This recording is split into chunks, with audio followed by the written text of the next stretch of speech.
Hi, folks. For those of you watching out there, I'm Reed Nao, founding AI engineer at OpenPipe. We are the end-to-end fine-tuning platform for developers. So as you may have guessed, today I'm sitting here with Kyle Corbitt.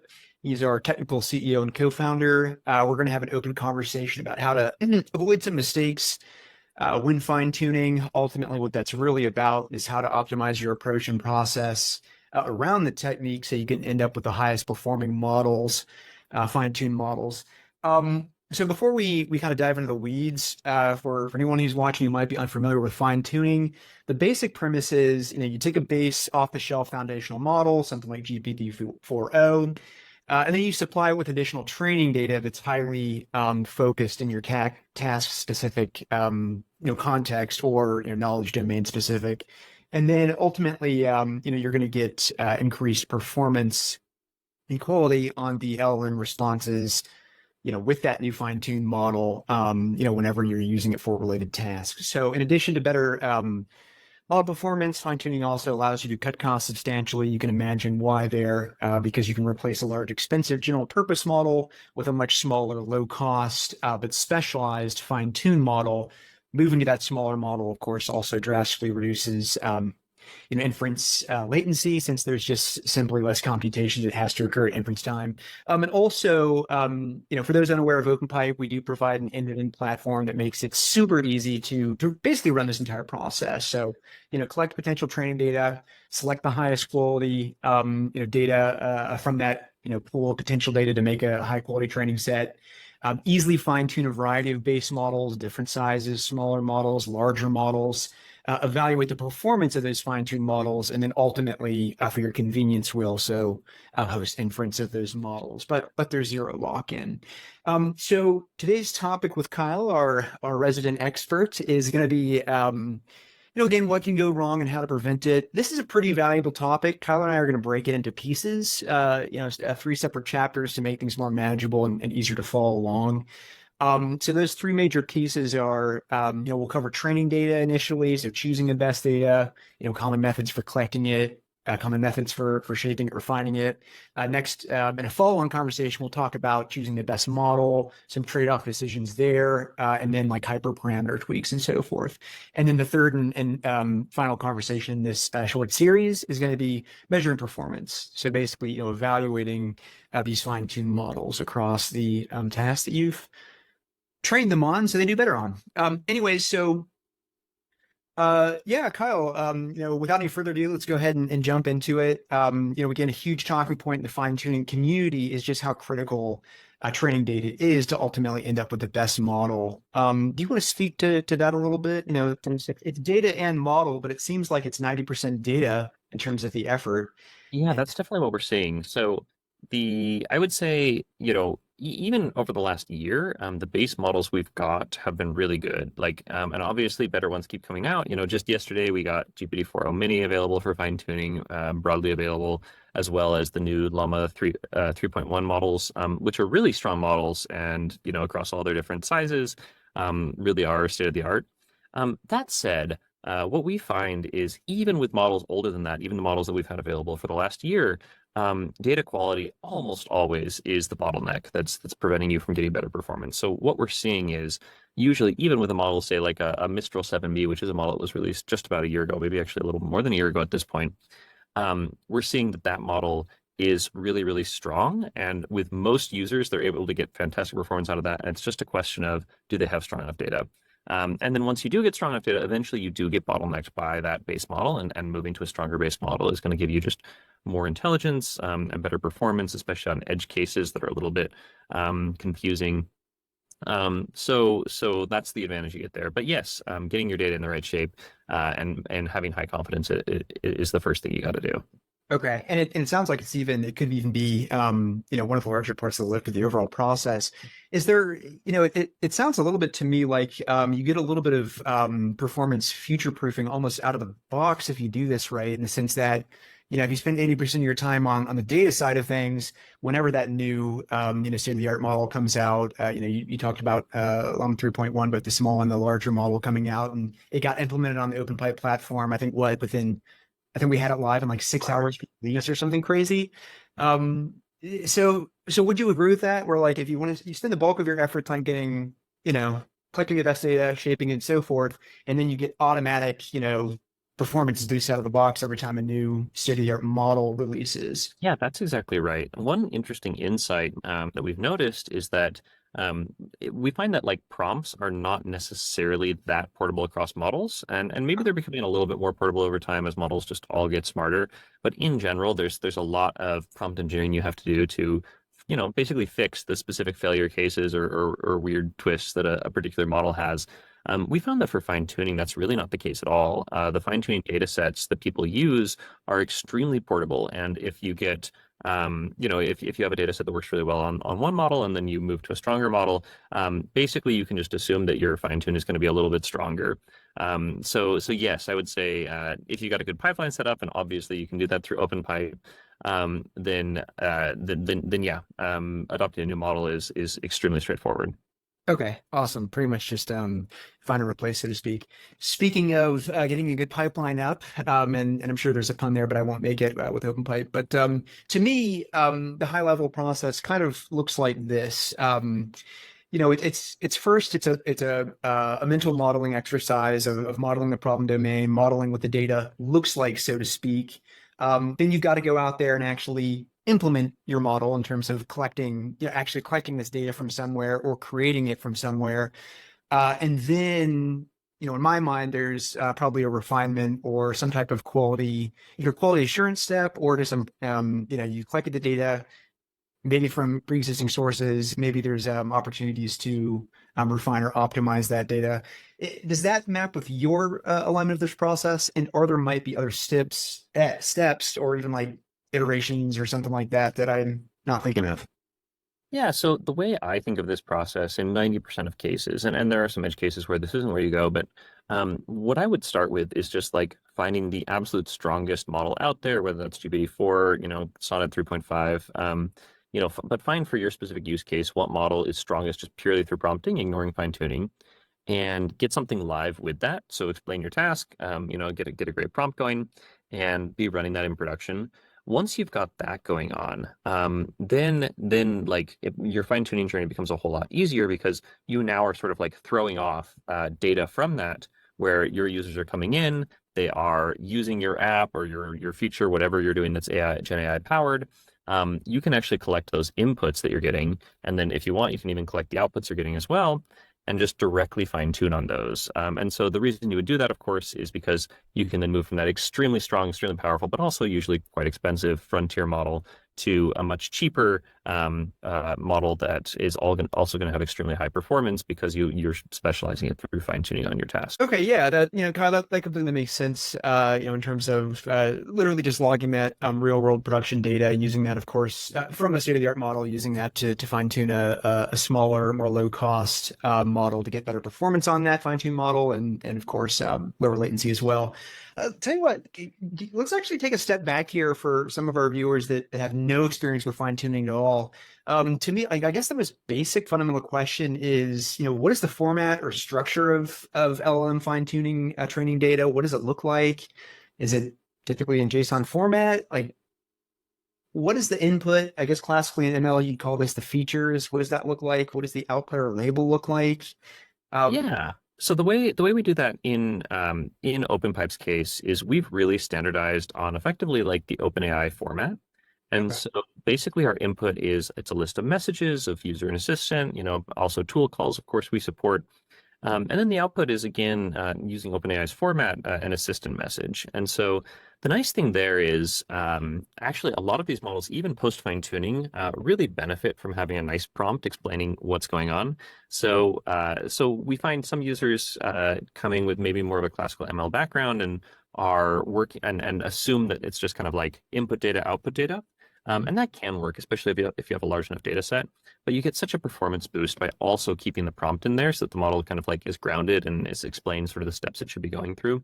So that's why we choose to use the same format as OpenAI and even train with that. Again, as you get to larger data sets, you can start playing games like dropping the instructions or even just coming up with like a much shortened version of the instructions as a way effectively to save tokens, maybe help with latency a little bit, and help with costs. But at smaller data set sizes, we find that just leaving those in actually helps. Okay, interesting. Um, it's certainly you spoke to the fact that OpenPipe standardizes around this. Is this kind of like what the entire, I guess, Gen AI industry seems to be standardizing around this, OpenAI standard or spec in terms of the shape of training data? Yeah, I mean, I think in general, a lot of tools do make the assumption that your data looks like OpenAI's format. So, I'd say within fine-tuning specifically, maybe it's less of a common choice. A lot of people do kind of just have like a standard, hey, input text and output text type of feature. But that said, I mean, even some of the open source tools, like they will allow you to at least have like a list of messages you're using for fine-tuning and then kind of like have different serialization options, different instruct tuned models. So like the recent Llama 3 3.1 rather models, they do have basically like that same concept of like different turns sort of like baked into the way they did their own instruct training, which is very similar to the way that OpenAI basically treats that. So yes, I would say at sort of like a very high level, yes, this idea of kind of like having different turns and assistant versus user responses is something that is pretty standardized at this point. Okay, cool, cool. Good to know. So again, now that we know like concretely what this data actually looks like, if you were to us open in BIM or something like that, again, the next step to me is determining what type of data to even use in the first place. What are some methods? How should we approach deciding what type of data to gather when optimizing for a specific fine-tune task? So you spoke about like the lowest hanging fruit method of just like gathering real world data from your production use case, using that as your initial training data set, especially if we're fine-tuning a smaller model to outperform the larger model. But what if you want to get a little more targeted? Like where do we start? Where do we start in defining the problem and gathering the right data for it? I've heard you, just kind of speak around the office in terms of like making sure edge cases are covered, making sure like, the task has a fair amount of cardinality, like a classification task, making sure that like you cover every single classification outcome, and of course, input that matches with it. And I think also you talked about probability distributions in real world data, but I'm just throwing stuff out there to kind of guide and shape your response. But Mhm. I thought that, and what am I not bringing out? Mhm. Yeah, no, I think those are all really good points. So the key thing you want to do is you want to make sure that the actual input domain that the model is going to see in production is well covered in your training data. And by that I mean it's like, the different types of tasks, the different types of data it's going to be seeing. You want to make sure that, of course, all of that is well represented in the training data. I think there's different dimensions along which you can break this down. You mentioned, for example, with a classification task, you want to make sure that it's seeing examples from all the different classes. And ideally, you want those examples to be coming from real world data that looks very, very similar or even comes from like your actual user data. We do see a lot of, basically like foot guns around synthetic data where if you are, if you're trying to imagine what people will be using this for or what, input that would belong to a certain class might look like, um, you run a real risk that it might look like it belongs to that class, but it's not going to be sort of the shape of data that belongs to that class that is going to come from your actual users. And so definitely always the gold standard is to get actual real data. And that's again why we recommend starting with sort of a prompted flow, because so you can actually gather that in production. Beyond that, I would say, there you can do some things to sort of like boost. So if there's certain subsets of the data that, of that input domain again, where you find the model is not doing well, it's not recognizing well, then of course, finding more examples of that type and including more of them can help. And we actually find these models, especially once they've been pre-trained and everything, they become extremely sample efficient. So even if it's just as simple as like, hey, I know this is going wrong, I find maybe 4 or 5 similar cases where it's going wrong or in that same sort of like area, and training it on those, like even just like that few can often just solve the problem, which is really, really cool. Huh. So that's important. And then again, you want to be monitoring this stuff in production. You want to make sure that you are catching those edge cases. And there's a lot of great tools out there like online monitoring and evaluations. And of course, that's something you can do through OpenPipe as well. Awesome, awesome. You've touched on this a couple times already. I want to go focus a little bit more and flesh it out, just because I think it's pretty important here for our users. But how much data do we really need to be successful here? And I imagine that's a very a broad question, and I don't necessarily want you to paint with like broad strokes in terms of answering it. I imagine it's pretty task dependent. I mean, you talked about a scenario where even like five or six training examples could solve maybe a misclassification issue you're seeing in production or something like that. But get kind of granular with me. How much data do we need to be successful? How much coverage in terms of edge cases even? And then like what do the ranges look like? And I guess more like, are we talking like hundreds of examples? Are we talking thousands? Mhm. Um, Yeah. So I think yes, obviously, like you mentioned, very task dependent. I think the what we see is the larger the model it is kind of the closer basically the model your training's capabilities are to just purely through prompting doing a great job on your task, then the less training data you need to get it over the line there.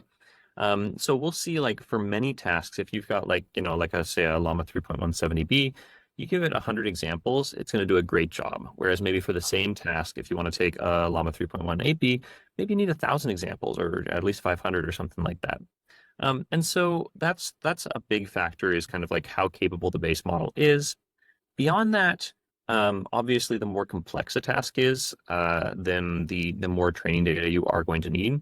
And so we have tasks where, where 10 examples honestly is fine. And, prompting maybe would have gotten you pretty close to working anyway, but once in a while it makes mistakes. And so just like 10 examples are going to get you over the line.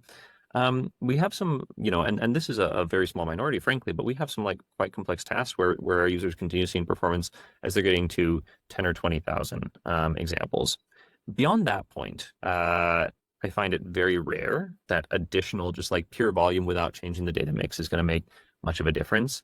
Um, but what you will see is even at those, at those larger sizes, if there's again to our earlier discussion, if there's some like edge case or some corner that's not well represented there, then adding more data in that specific area in that specific case can help performance a lot. And in fact, yeah, you might even want to decrease your overall data set size and remove, a bunch of the data from the area that it totally understands, just so it has like a greater representation of the part where it's doing poorly. huh. All this said, I would say like I wouldn't overthink this too much until you're like I would start by just kind of like doing the naive thing and training it on all your data. And for Yep. like 90% of use cases, it's going to be fine. It's going to do great. And you're not even going to have to worry about this. And then you're just going to get way better performance than you would from prompting. And then over time, you will see, there's a good chance you'll see some edges where you want improvement. But I wouldn't overthink this too much because even just on kind of like the very naive, hey, let's just take a sample of all our data and train on it, you're going to get such a huge boost over just prompting anyway that yeah, you don't have to take this time to get great results. Sure, sure. Yeah, what's the classic saying? Premature optimization is the root of all evil. Awesome. So we've got our data plan in place in terms of modeling the shape of that data. How do we actually go about collecting it? So, and speak a little bit, how OpenPipe handles that, but even just like, not philosophically, I guess we're more concrete than that, but like, all right, I want to get this data. How do I get it? How do I get it out of a production application? How do I get it? I don't know, maybe even from pre-existing data sets on Hugging Face, maybe. How do I get it from humans? How do I get the data? Yeah. So I think the easiest way is if you have something working in production, again, like a prompted model. You may already have logging set up, and we talk to lots of users who have different types of logging. There's LLM-specific observability providers. There's kind of sort of more classic observability providers like Datadog that have LLM add-ons as well. We have users that are just logging it directly in their database, and they just have a table for like, prompt and response, and that can work totally fine too. So if you already have some existing source, then all you have to do is write a pipeline, write a little Python file or whatever that exports from that and creates like a JSON-L file. And of course, we have documentation on our site on the format there. If you don't have that already, then you can also just from OpenPipe, you can install our SDK. It's like a one-line change, and you start logging all of your OpenAI requests and responses to our platform. So that is a really easy option if you're not already collecting your data somewhere else. Okay. Yeah, that makes a lot of sense.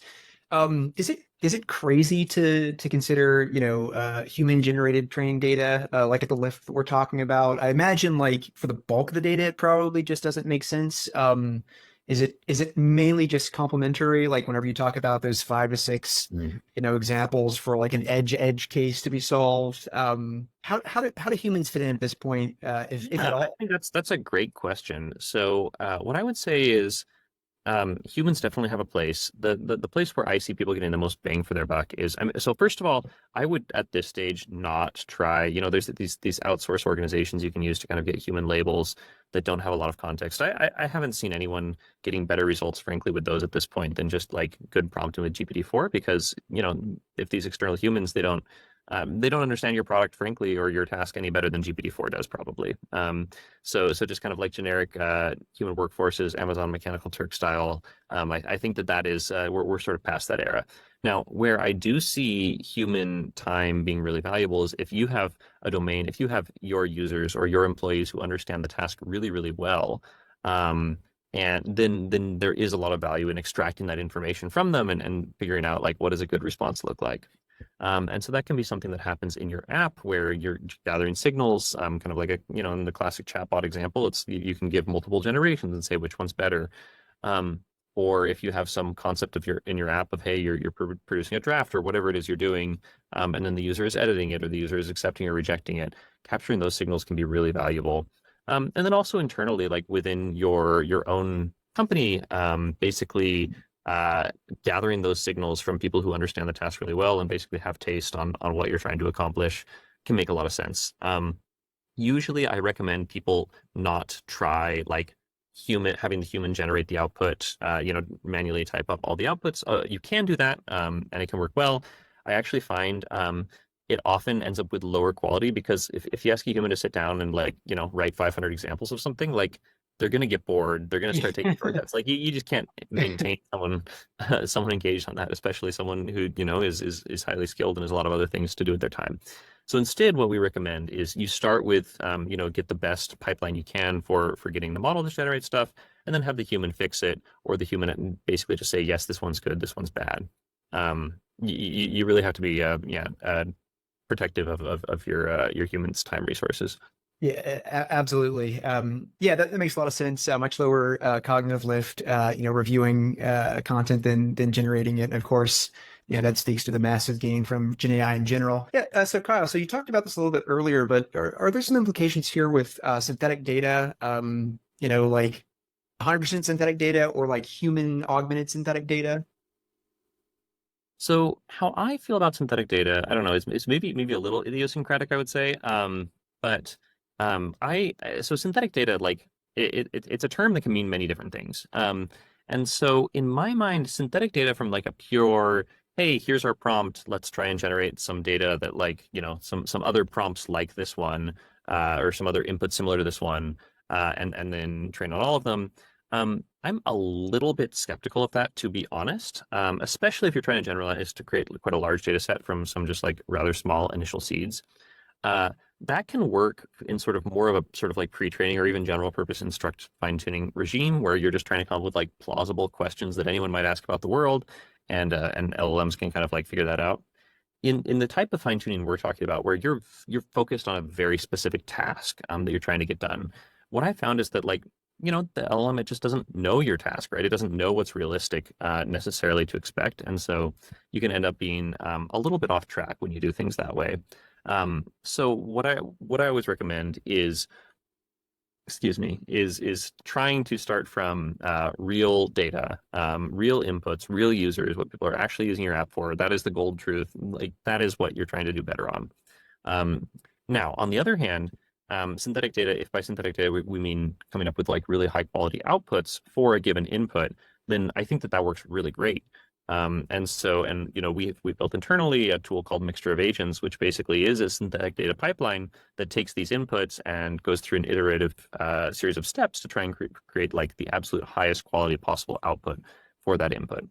So in that sense, I find it works really, really well. You can get much higher quality data sets. You can, as a result, get much higher quality models out of it. But again, I'd be trying to use synthetic data to get the absolute highest quality output possible, and to try and like filling out your input space, I think is when possible much better done by getting real actual user data.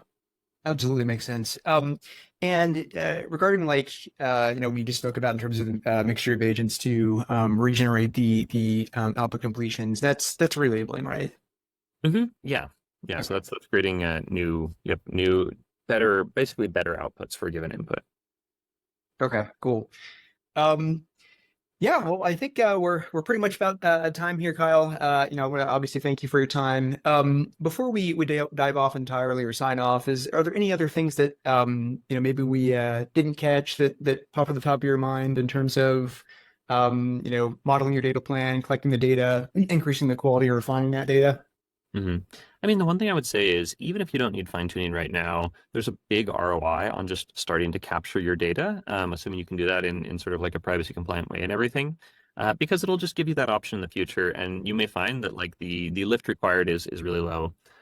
In fact, most of our users find the lift required is extremely low. As we're talking about like things that can go wrong and ways to improve the data set and everything, it can make it sound more daunting. But I just want to repeat, like you can get 80-90% of the benefit from fine tuning by doing just the very naive thing, which is just like collecting your data, relabeling it to be the highest possible quality and fine tuning it. And those steps are like, I mean, they're basically automatic through OpenPipe's platform, and also, something you can do on your own. And that's going to get you 90% of the benefit. And then the sort of like everything else we're talking about gets you the last 10% of the benefit, but you're already going to be in a much better place than you are with just a prompted model, with those simple steps. Awesome, awesome. And then, of course, if you're capturing the data, logging the data, you're somewhat future proof. Kyle, thanks for your time. Thanks for sharing your wisdom on this topic.